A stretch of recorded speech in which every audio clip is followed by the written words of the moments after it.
තුමන් පසු කරමින් right arm all the wicket ආකාරයෙන්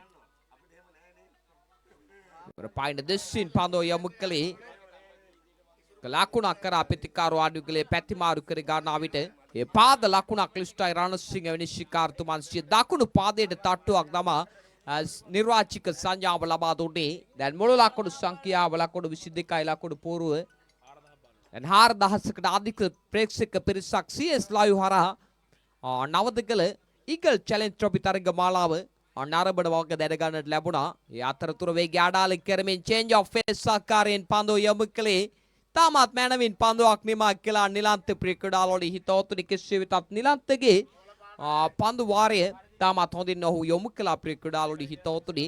දැන් මුළු ලකුණු සංඛ්‍යාව ලකුණු 22යි ලකුණු පූර්ව පන්දු වාර 3ක නිමාව සන්ටුවාඩු වදී දැන් ඉනිමේ තීරණාත්මක වැදගත් අවසන් පන්දු වාරී ක්‍රීඩා පිටිය තුල ආරම්භ කිරීමට සූදානම් වන්නේ. පන්දු 5ක් තුල ලකුණු 7ක් ලබා ගත යුතුයි තරගයේ ජය ගන්නට. මිනිත්තු 10යි තත්පර 48ක කාලයක් දැන් ගත වී අවසන් වග තරග තීරකතුමන් දැනුවත් කළා ක්‍රීඩාලෝලි හිතවතුනි. ඉනිමේ තීරණාත්මක වැදගත් අවසන් පන්දු වාරී යොමු කරන්නට ಭಾರತಿ කැඳවාගෙන තිබෙන්නේ. දැන් දකුණත් ප්‍රතිකරුවා තිලින සමරතුංග සූදානම් පන්දුව පිළිගන්නට.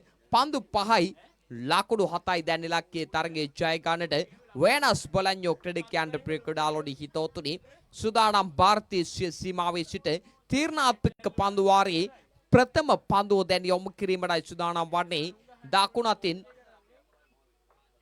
පිටාසුරන ක්‍රීඩකයා සමරතුංග එවර දැවැන්ත ලොෆ්ට් ඩොන්ඩ්‍රයි පහරා කෙල්ලෙක්කලේ කෝණ දෙසින් ලකුණු 6යි ක්‍රීඩාලෝලි හිතවතුනි. ඒ අනුව සමරතුංග දැවැන්ත පන්දු පහර එලි කරනවා සමගම දැන් වෙනස් ක්‍රීඩකයන් වැඩි වාසියක් පත් කරගත්තා.